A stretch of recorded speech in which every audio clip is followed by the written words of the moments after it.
Everyone. Lecture number 27 unit हमारा 1 चल रहा है, मैथमेटिक्स फर्स्ट ईयर, एक्सरसाइज 1.5 जिसका क्वेश्चन नंबर 7 आज करने जा रहे हैं हम। कहते हैं डिवाइड करो Z1 को बाय Z2 के ऊपर। Z1 हमारे पास क्या 6 into cos 150 degree plus iota sine 150 degree, और Z2 हमारे पास क्या 3 into cos 30 degree plus iota sign 30 degree. हमने क्या करना है, इसको x प्लस आयोटा फॉर्म में क्या करना है, रेक्टेंगुलर फॉर्म। ये पोलर फॉर्म हमारी है, पोलर फॉर्म को हमने क्या करना है, कन्वर्ट करना है रेक्टेंगुलर फॉर्म के अंदर। ठीक है बच्चों, लो जी कैसे करेंगे जी हम। सबसे पहले मैं यहाँ पर इसका फार्मूला लिखता चलूँ ताकि हमें इजी हो जाए डिवाइड करना। कि हमारे पास Z1, अगर Z1 को हम Z2 पे डिवाइड करते हैं तो उसका फार्मूला आता है R1/R2। अच्छा, उसके बाद आता है कॉस θ1 माइनस θ2 होता है, और प्लस आयोटा साइन θ1 माइनस θ2 होता है। ठीक है बच्चों, ये फार्मूले, इस फार्मूले को यूज़ करके हम क्या करेंगे, Z को डिवाइड कर देंगे।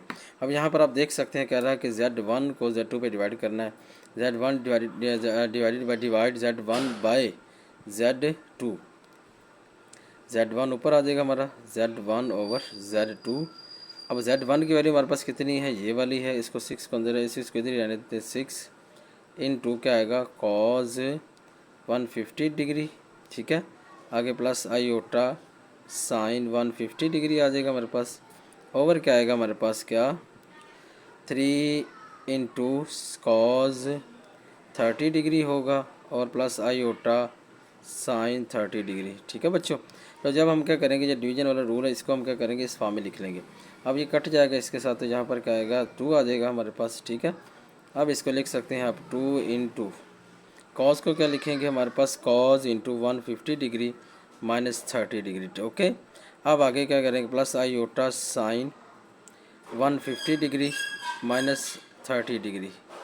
तो हमारे पास क्या चीज़ आएगी जी, 2 इंटू कॉस 120 डिग्री आएगा, और प्लस आयोटा साइन भी क्या आएगा हमारे पास 120 डिग्री आ जाएगा। ठीक है, तो जब आप इसकी क्या करें, 2 से मल्टीप्लाई करके लिख लें इसको, यहाँ पर क्या आएगा 2 into cos 120 degree plus iota 2 sine 120 degree. ठीक है बच्चों, तो जब यहाँ पर क्या करेंगे, इसकी वैल्यू निकाल लेंगे। आप वैल्यू निकाल के डायरेक्ट जो आंसर आएगा हमारा क्या बन जाएगा, Z1 डिवाइडेड बाई Z2 का आंसर आ जाएगा।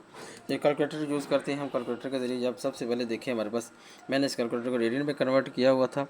यहाँ पर अब हमने क्या करना, डिग्री यूज़ करना है, तो डिग्री में कन्वर्ट कर लें। 1 2 3 डिग्री 2 1, ये डिग्री में कन्वर्ट हो गया जी। ठीक है जी, अब क्या करेंगे, डायरेक्ट वैल्यूज़ फाइंड करेंगे। हम क्या करेंगे, यहाँ पर हमारे पास है कॉस 120 डिग्री, क्या लिखेंगे 2 कॉस 120 डिग्री। ये ठीक है जी, ये आ जाएगा हमारे पास कितना, माइनस का क्या आएगा 1 आएगा, क्या आएगा माइनस का 1 आ जाएगा जी। हम क्या करेंगे, यहाँ पर 1 माइनस का 1 लिखेंगे हम यहाँ पर, ये आ गया हमारे पास -1। ठीक होगा जी।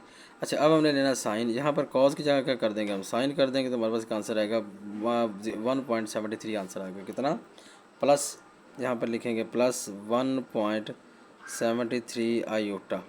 लो जी, ये था हमारे पास डिवीजन जो हमने कर दी है।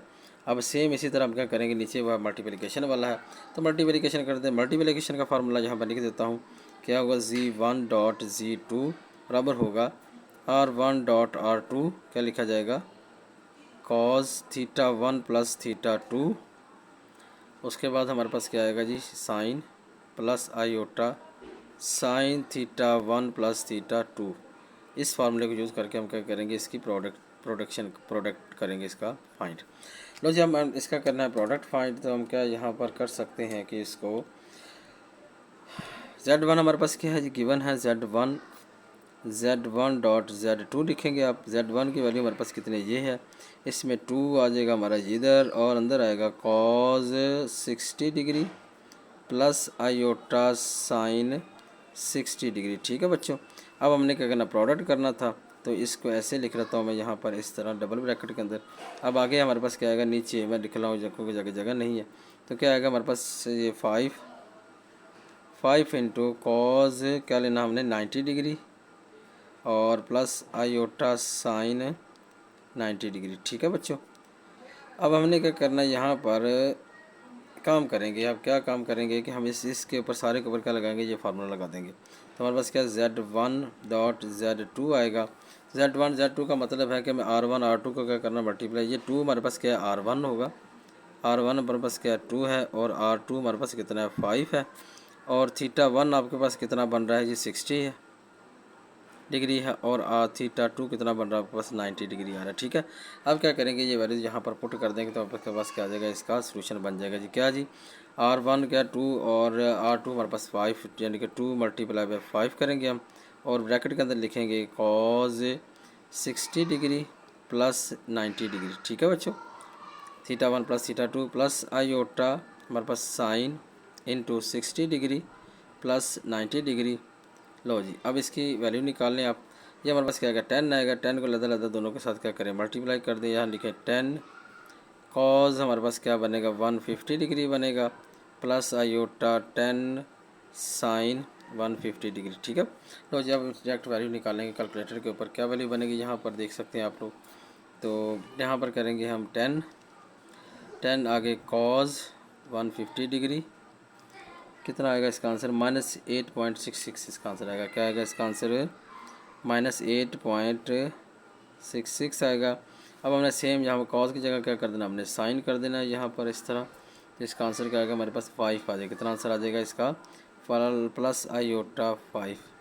ठीक है जी, यानी कि Z1.Z2 हमारे पास कितना आ गया जी -8.66 प्लस 5 आयोटा, ये हमारे पास क्या आ गया, इसका प्रोडक्ट आ गया जो उसने कहा था, जो उस क्वेश्चन के अंदर मल्टीप्लिकेशन थी, मल्टीप्लिकेशन आ गई। अब हम करने जा रहे हैं लास्ट पार्ट, इसका लास्ट पार्ट है, ये लास्ट क्वेश्चन है इस आज के लेक्चर का। क्या जी लास्ट क्वेश्चन कहता है find the modulus and magnitude argument of this, ये हमारे पास जेड है, गिवन क्या है जी सोल्यूशन जेड हमारे पास गिवन है जी क्या -2 आयोटा, ये गिवन है। अब इसका हमने मॉड लेना है, तो मॉड क्या लेगा, पहला पार्ट क्या है मॉडुलस, मॉड कहेंगे मॉडुलस क्या होगा हमारे पास जी का मॉड, इस तरह जी का मॉड का फार्मूला क्या होता है, यहाँ पर जी मॉड का फार्मूला लिख देता हूँ। अगर हमारे पास जेड हमारे पास क्या होगा एक्स प्लस आयोटा वाई हो, इसको हम लिख सकते हैं एक्स का स्क्वायर प्लस वाई का स्क्वायर, इसका जदर, ये इसका इस तरह हम क्या करते हैं मॉड फाइंड करते हैं। तो यहाँ पर हम क्या करेंगे, अब x1 हमारे पास क्या -2 का स्क्वायर है प्लस -2 का स्क्वायर है, तो क्या बन जाएगा जी हमारे पास इसका स्क्वायर इसका स्क्वायर लेंगे 4, इसका स्क्वायर करेंगे 4 + 4 कितना आ जाएगा हमारे पास 8, यानी कि जी मॉड हमारे पास क्या बनेगा, मॉडुलस क्या बनेगा 8 का रूट बनेगा, और आगे क्या करेंगे हम 8 को लेके 8 को लिख सकते हैं 2 × 200 हमारे पास क्या आ गया जी मॉड आ जाएगा। ठीक है बच्चों, जेड मॉड निकाल, यानी कि मॉडुलस क्या आ गया, मॉडुलस हमारे पास आ गया 2 × 200 आ जाएगा इसका आंसर। ठीक है बच्चों, अच्छा अब आगे हमारे पास है जी इसका पार्ट, आगे अगला जो है अगर आर्गूमेंट फाइंड करना है, तो आर्गूमेंट का फार्मूला यहाँ पर मैं लिख दूँ तो क्या होता है, थीटा बराबर होता है हमारा क्या tan इनवर्स y/x के बराबर। अब ये फार्मूला यूज़ करके हम क्या करेंगे आर्गूमेंट निकालेंगे, यहाँ पर पहले थीटा निकालेंगे, थीटा इज इक्वल टू हमारे पास क्या आएगा tan इनवर्स y हमारे पास कितना -2 और x हमारा कितना -2। ठीक है बच्चों, ये क्या आ जाएगा हमारे पास tan इनवर्स × 1 आ गया जी। tan इनवर्स 1 का मतलब हमारे पास क्या आ रहा है जी, इसका मतलब है 45 होता है, यहाँ पर निकाल लेते हैं हम, यहाँ पर कैलकुलेटर के ऊपर निकाल लें शिफ्ट tan × क्या करेंगे 1, तो क्या आंसर देगा हमें 45 डिग्री, कितना 45 डिग्री में कन्वर्ट किया था ना, इसलिए 45 आ गया, 45 डिग्री आ गया, कितना जी 45 डिग्री। अब अगर इसे मैं कन्वर्ट करूँ रेडियन में तो हमारे पास ये कितना बनेगा जी π/4 बनेगा, इसका मतलब थीटा हमने निकाल लिया क्या π/4। ठीक है, अब यहाँ पर एक चीज़ है कि हमारे पास उसने कहा हुआ ये थीटा जो है लाई कहाँ कर रहा है, अब देखिए एक्स की वैल्यू और वाई की वैल्यू क्या नेगेटिव है, दोनों नेगेटिव है, एक्स और वाई दोनों नेगेटिव जब होंगे तो इसका मतलब ये कौन से क्वाड्रेंट में चला जाता है हमारा थर्ड क्वाड्रेंट के अंदर। थर्ड क्वाड्रेंट में जाने के लिए हम आर्गूमेंट के लिए क्या करेंगे, यहाँ पर इसको कन्वर्ट कर लेंगे क्या, यानी कि थीटा बराबर क्या लिखा जाएगा, जो हमारे पास ये π/4 प्लस क्या करेंगे पाई करेंगे, इससे आएगा हमारे पास 5π/4 आ जाएगा, यानी कि थीटा हमने क्या निकाला, थीटा बराबर आएगा 5π/4, ये हमारे पास थीटा आया। अब हमें निकालना आर्गूमेंट, यानी कि से थीटा को भी आर्गूमेंट कहते हैं, लेकिन हमने यहाँ निकालना जर्नल एंगल निकालना, क्या निकालना फॉर जर्नल एंगल के लिए, फॉर जर्नल एंगल, यानी कि जर्नल एंगल क्या होगा हमारा आर्गूमेंट, जैसे कहेंगे ARG आर्गूमेंट ऑफ जी क्या लिखा जाएगा 5π/4 + 2n π। ये हमारा क्या होगा, इसका आर्गूमेंट होगा। जर्नल एंगल के लिए हम क्या लिखेंगे, ये लिखेंगे। अब इसका मतलब है 2n π पे जितना भी होगा तो आंसर हमारे पास वही होगा, π/4 का या π/4 का आएगा, सेम होगा जी। इसका मतलब आंसर था जी। ये था आज का लेक्चर बच्चों, उम्मीद है कि आपको समझ आई होगी। अगर कोई डाउट हो तो आप शेयर करें, पूछें कमेंट के अंदर, मैं इंशाल्लाह आपको आंसर दूँगा। और मिलेंगे नेक्स्ट लेक्चर में इंशाल्लाह। ओके, अल्लाह हाफ़िज़।